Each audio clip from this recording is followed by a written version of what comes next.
શ્રી કૃષ્ણ વિદ્યાર્થી મિત્રો, આજે આપણે ધોરણ 7નું ચેપ્ટર નંબર 14 વિદ્યુત પ્રવાહ અને તેની અસર વિશે ભણવાનું છે. તો વિદ્યુત એટલે લાઇટ, એ આપણે જાણીએ છીએ. હવે એની અસરો કેવી હોય, એ કેવી રીતે પસાર થાય છે, એનું જોડાણ કેવું હોય, એ બધું આપણે આ ચેપ્ટરમાં શીખવાનું છે. તો ચલો આપણે આ ચેપ્ટરની શરૂઆત કરીએ. હવે આપણે ધોરણ 6ના ચેપ્ટર 12માં એક રમત રમી હતી કે તમારો હાથ કેટલો સ્થિર રહે છે, અને આ રમત રમવાનો આપણે પ્રયત્ન કર્યો જ હતો. અને આપણે જો ત્યારે ન કર્યું હોય તો ત્યારે ફરીથી કરવાનું કે કેટલી વાર સ્થિર રહે છે. હવે બીજો તથા પહેલી છે એ ધોરણ 6માં આ રમત વિદ્યુત પરિપથનું જોડાણ કરીને ગોઠવી હતી, અને મિત્રો તથા છે એને બધાને ખૂબ જ મજા આવી. હવે એટલી બધી એને મજા પડી કે એને એના જે કઝિન્સ એટલે કે પિતરાઈ ભાઈ બહેન છે એને પણ આ રમત રમવાનું કહે છે. અને હવે કેટલા છે જુદી જુદી રીતે વિદ્યુતના ઘટકો છે એ જોડાય તેનું નીચે આપણને ચિત્ર આપેલું છે કે આવી રીતે જ્યારે આપણે ગોઠવણી કરીએ ને ત્યારે વિદ્યુત પ્રવાહ પસાર થાય અને લેમ્પ છે એ શરૂ થાય છે. એટલે કે તમારો હાથ કેટલો સ્થિર રહી શકે તે દર્શાવવા માટેની અહીં આકૃતિ આપેલી છે. હવે આપણે આ વિદ્યુત પરિપથ છે એ સરળતાથી દોરી શકીએ તો કે હા, આ વિદ્યુત પ્રવાહ છે પરિપથ છે એને આપણે સરળતાથી દોરી શકીએ છીએ. કઈ રીતે? તો જેવી રીતે આપ્યું છે એ રીતે, અને એ માટેની અમુક છે સંજ્ઞા આપેલી છે. તો સેલ ન દોરવો હોય તો એની સંજ્ઞાનો આપણે ઉપયોગ કરી શકીએ, અથવા તો જે લેમ્પ છે એ ન દોરવો હોય, સ્વિચ ન દોરવી હોય તો એના માટેની અમુક સંજ્ઞાઓ છે. તો એ સંજ્ઞાનો ઉપયોગ કરી અને આપણે છે આ વિદ્યુત પરિપથ સહેલાઈથી દોરી શકીએ. તો એ માટે પહેલાં છે એ આપણે એની સંજ્ઞાઓ કઈ કઈ છે ને વિદ્યુતના ઘટકોની એ જોવાનું છે. તો આપણો નવો ટોપિક રહેશે વિદ્યુતના ઘટકોની સંજ્ઞાઓ.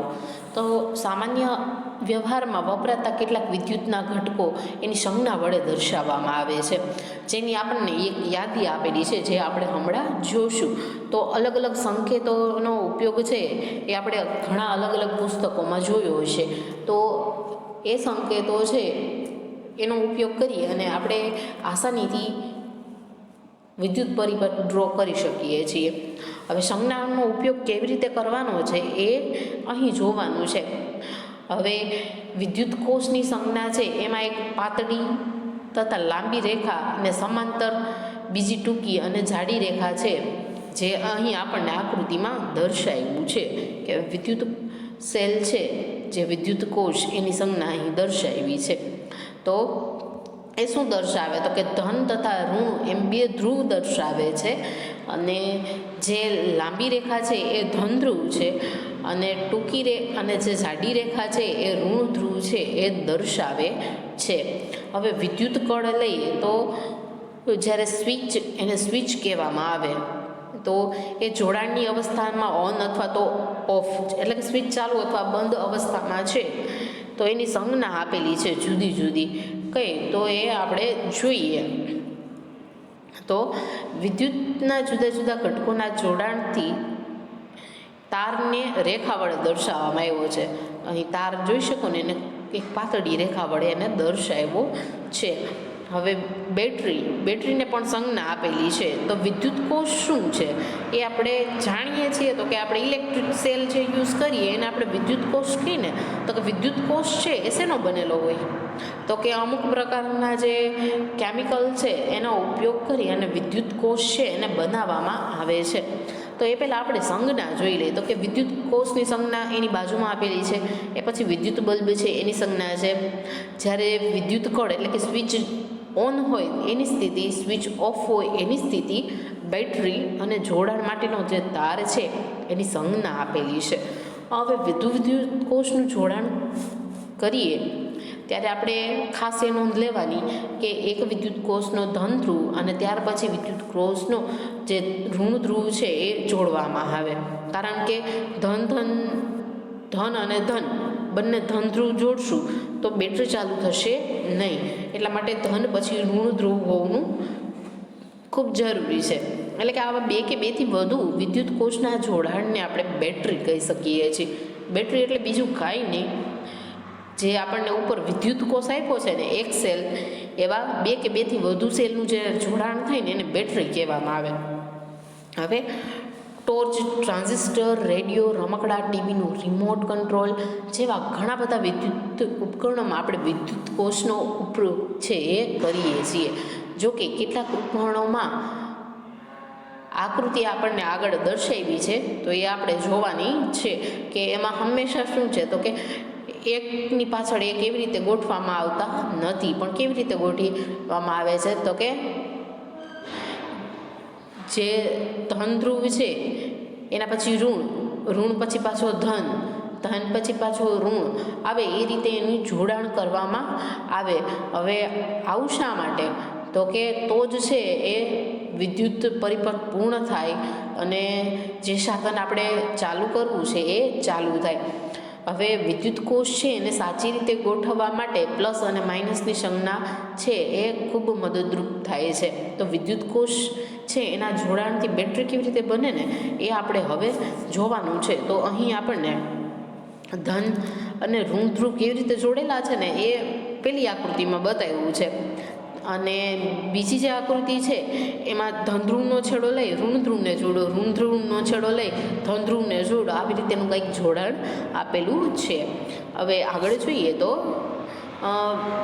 વિદ્યુત કોષ હોલ્ડર એની આકૃતિ આપેલી છે કે એમાં પણ ધન ધ્રુવ અને ઋણ ધ્રુવ કેવી રીતે જોડ્યા છે. અને એ પછી વિદ્યુત કોષવાળી બેટરી માટેનું એક હોલ્ડર આપ્યું છે જેમાં પણ ધન ધ્રુવ અને ઋણ ધ્રુવ કેવી રીતે જોડ્યા એ દર્શાવેલું છે. તો હવે આપણે એક લાકડાનો ટુકડો છે એને લોખંડ કે સ્ટીલની 2 પટ્ટીઓ અને રબર બેન્ડની જરૂર આપણને પડે. રબર બેન્ડ છે ધાતુની પટ્ટીઓને ચુસ્ત રીતે પકડી રાખે તે માટે જરૂર પડે આપણને. હવે શા માટે તો કે વિદ્યુત હોલ્ડર આપણે બનાવી શકીએ આની મદદથી. હવે તમે બજારમાંથી તૈયાર 2 કે તેથી વધુ વિદ્યુત કોષ માટેનું હોલ્ડર લઈને પણ બેટરી બનાવી શકો છો. તેમાં વિદ્યુત કોષને યોગ્ય રીતે ગોઠવો કે જેથી એક વિદ્યુત કોષનો ધન અને ત્યાર પછી છે એનો ઋણ ધ્રુવ એની સાથે જોડાય. હવે એ કરીએ એ પહેલાં છે પહેલી તથા બૂજોને નવાઈ લાગે કે ટ્રેક્ટર, ટ્રક, ઇન્વર્ટરમાં વપરાતી બેટરીઓ પણ જો વિદ્યુત કોષની બનેલી હોય તો એને બેટરી શા માટે કહેવામાં આવે છે? તો આ પ્રશ્ન છે એ આપણને શોધવો પડશે. તો એ પ્રશ્નનો જવાબ છે આપણે અહીં આગળ જોઈએ તો કે એકથી વધારે જ્યારે સેલ જોડાયેલા હોય એટલે કે વિદ્યુત કોષ જોડાયેલા હોય તો એને બેટરી જ શા માટે કહેવામાં આવે છે? તો હવે વિદ્યુત કોષ છે એ હોલ્ડરમાં આવેલી પાસેની ધાતુઓની પટ્ટી છે જેમ આગળ આકૃતિમાં બતાવ્યું ને એ રીતે વાહકતાના ટુકડાઓ વડે જોડેલી હોય અને આપણી બેટરી છે એ બની જાય છે. તો આ બેટરીનો ઉપયોગ આપણે કરી શકીએ છીએ. હવે સંજ્ઞાઓનો ઉપયોગ કરી અને વિદ્યુત પરિપથ આપણે દોરવાનો છે. તો એ આપણે વિદ્યુત પરિપથ છે એ દોરીએ. તો હવે આકૃતિમાં 14.7 છે એમાં દર્શાવ્યા એ પ્રમાણે એક આપણે વિદ્યુત પરિપથ દોરીએ અને ધોરણ 6માં વિદ્યુતનો બલ્બ પ્રકાશ આપે તે માટે આના જેવો જ આપણે પરિપથ યુઝ કર્યો હતો. અને જ્યારે પ્રકાશ આપે છે બલ્બ ત્યારે જે સ્વિચ હોય છે વિદ્યુત કળ એ જોડાણની ઓન સ્થિતિમાં હોય અને જેવી જ ઓન સ્થિતિમાંથી ખસે તરત છે એ વિદ્યુત બલ્બ છે એ બંધ થઈ જાય છે એટલે કે પ્રકાશ આપતો નથી. તો આપણે આપણી નોટબુકમાં છે એ વિદ્યુત પરિપથને દોરીએ. આગળ આપ્યું હતું ને આકૃતિ એ પ્રમાણે વિદ્યુત પરિપથ આપણે દોરીએ અને પછી શું કરવાનું તો કે એને રેખાકૃતિ સંજ્ઞા મુજબ દોરવાનો છે. બલ્બ દોરવાનો નથી નીચેનું પાટિયું દોરવાનું કે નથી સ્વિચ દોરવાની, એને એની સંજ્ઞા મુજબ દોરવાનું છે. હવે સંજ્ઞાઓ વડે જ્યારે આપણે એને દોર્યું તો આપણને ખૂબ ઇઝી લાગ્યું કે આ તો ઝડપથી દોરાઈ જાય છે કારણ કે સંજ્ઞા છે એ ઇઝી રહે છે દોરવામાં એટલા માટે. અને આ રેખાકૃતિ છે એ બીજી આકૃતિ સાથે કંઈ સામ્યતા ધરાવે છે કે જુદી પડે છે? તો કે નહીં. જે પહેલાં આકૃતિ દોરેલી હતી જેમાં બલ્બ, સેલ અને સ્વિચ જોડેલી હતી એ સેમ ટુ સેમ આના જેવી જ છે. અહીં શું થયું? તો કે આપણે સંજ્ઞાનો ઉપયોગ કર્યો અને આગળ શું કર્યું? તો કે એ જે પદાર્થની સંજ્ઞા છે એ પદાર્થને આપણે ઉપયોગમાં લીધો. હવે વિદ્યુત પરિપથમાં બલ્બ છે એ પ્રકાશિત થઈ શકશે તો જ્યારે સ્વિચ ઓનની સ્થિતિમાં હોય ને ત્યારે પરિપથ પૂરો થાય અને એના લીધે શું થાય? તો કે બલ્બ પ્રકાશિત થાય, જે અહીંયા આપણને આકૃતિમાં દર્શાવ્યું ને એ રીતે. અને ઉપરની આકૃતિ છે એ પદાર્થોનો ઉપયોગ કરીને દોરેલી છે, જ્યારે નીચેની આકૃતિ શું કરેલું છે? તો કે એને રેખા જે ચિહ્ન છે સંજ્ઞા એનો ઉપયોગ કરી અને દોરેલી છે. તો જ્યારે પરિપથ પૂરો થાય ત્યારે શું થાય? તો કે પરિપથ જ્યારે પૂરો થાય ત્યારે બલ્બ પ્રકાશિત થાય અને જેવો પરિપથ આપણે અપૂર્ણ કરીએ એટલે કે સ્વિચ ઓફ કરી દઈએ એટલે તરત છે એ બલ્બ ઓફ થઈ જશે, એટલે કે પરિપથ પૂર્ણ થતો નથી. હવે આપણને આગળ એક નોંધ આપી છે કે વિદ્યુત કળ અથવા તો સ્વિચને પરિપથમાં ગમે તે સ્થાને આપણે ગોઠવી શકીએ છીએ. જ્યારે વિદ્યુત કળ જોડાણની ઓન અવસ્થામાં હોય ત્યારે બેટરીના ધન છેડાથી બેટરીના ઋણ છેડા સુધીનો જે પરિપથ છે એ પૂરો થાય છે. આને બંધ પરિપથ કહે છે અને તરત જ છે પરિપથમાં વિદ્યુત પ્રવાહ વહેવા લાગે છે. જ્યારે બીજી સ્થિતિમાં શું થાય? તો કે બીજી સ્થિતિ છે એ ખુલ્લી હોય એટલે કે ઓફ સ્થિતિમાં હોય, સ્વિચ ઓફ હોય ત્યારે શું થાય? તો કે પરિપથ પૂર્ણ નથી થતો. શા માટે? તો કે ઋણ ધ્રુવ અને જે ધન ધ્રુવ છે એનું જોડાણ યોગ્ય થતું નથી, પરિપથમાં ભંગાણ પડે છે. એના લીધે શું થાય? તો કે વિદ્યુત પ્રવાહ છે એ પરિપથમાં વહેતો નથી અને એના લીધે છે જે બલ્બ છે એ ઓફ થઈ જાય છે. હવે અહીં રેખાકીય આકૃતિ આપેલી છે અને જ્યારે બલ્બ ઉડી જાય ત્યારે છે ફિલામેન્ટ તૂટી જાય. તો ફિલામેન્ટ શું છે એ પ્રશ્ન આપણને થશે. તો ફિલામેન્ટ એટલે બીજું કંઈ નહીં, જે આપણો બલ્બ હોય એની અંદર ગૂંચળામાં એક આકૃતિ વારની તાર હોય ને તાર, એની ગૂંચળામાં એક આપણે આકૃતિ જોઈ શકીએ. તો એ ગૂંચળામાં જે આકૃતિ છે અથવા તો જે ગૂંચળું છે વાયરનું એને ફિલામેન્ટ કહેવામાં આવે. હવે ફિલામેન્ટ ઉડી જાય, આપણે એને કંઈક બલ્બ ઉડી ગયો, તો ફિલામેન્ટ જ્યારે તૂટે ને ત્યારે આપણે કીધું હોય કે બલ્બ ઉડી ગયો, એટલે કે એનો પરિપથ છે એ પૂર્ણ થતો નથી અને જે બલ્બ છે એ પ્રકાશિત થતો નથી. હવે અહીં આપણને એક ચેતવણી આપી છે. તો શું કહે છે? તો કે વિદ્યુતના મુખ્ય જોડાણ સાથે જોડાયેલા પ્રકાશિત વિદ્યુત બલ્બને ક્યારે પણ અડકવાનું નહીં. તે ઘણો ગરમ હોઈ શકે છે અને તમારા હાથને ખરાબ રીતે દઝાડી શકે છે. એટલે એમ કહે છે કે જ્યારે જોડાણની સ્થિતિમાં હોય કોઈ પણ વિદ્યુત પરિપથમાં બલ્બ જોડેલો હોય ત્યારે એને ડાયરેક્ટ અડવો નહીં, કારણ કે ગરમ હોય અને આપણને ઈજા પહોંચાડી શકે છે. એટલા માટે વિદ્યુતના મુખ્ય પુરવઠા એટલે કે સપ્લાય વિદ્યુત જનરેટર કે ઇન્વર્ટર સાથે પ્રયોગ કરવાનો નથી. હવે આ બલ્બવાળો પ્રયોગ કીધો એને ડાયરેક્ટ વિદ્યુત જ્યાંથી આપણને મળતો હોય એટલે કે સપ્લાય સ્ટેશન હોય ત્યાં નહીં, વિદ્યુત જનરેટર કે ઇન્વર્ટર સાથે આ પ્રયોગ કરવાનો નથી. હવે આ કરવાથી શું થાય? તો કે આપણને શોક લાગી શકે, વિદ્યુત ઝટકો, જે આપણા જીવ માટે પણ જોખમકારક છે. વિદ્યુત કોષનો ઉપયોગ છે એ કરવો એટલે કે આપણે જે તાર હોય એનો ઉપયોગ નથી કરવાનો અને વિદ્યુત કોષ છે એનો ઉપયોગ કરી શકીએ છીએ, કારણ કે એ છે થોડુંક સલામતી ભર્યું છે. એટલા માટે જો બલ્બની અંદર રહેલો ફિલામેન્ટ તૂટી જાય શું પરિપથ પૂર્ણ ગણાય? તો કે ના, પરિપથ અપૂર્ણ ગણાય. શું બલ્બ આ સંજોગોમાં પણ પ્રકાશ આપતો રહેશે? તો કે નહીં, બલ્બ છે આ સંજોગોમાં પ્રકાશ આપતો નથી.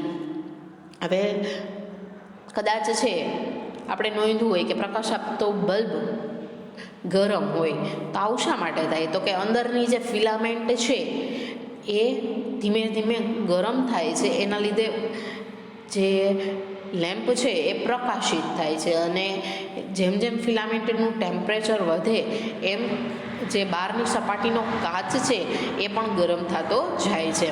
હવે એ પછીનો ટોપિક છે 14.2 વિદ્યુત પ્રવાહની ઉષ્મીય અસર.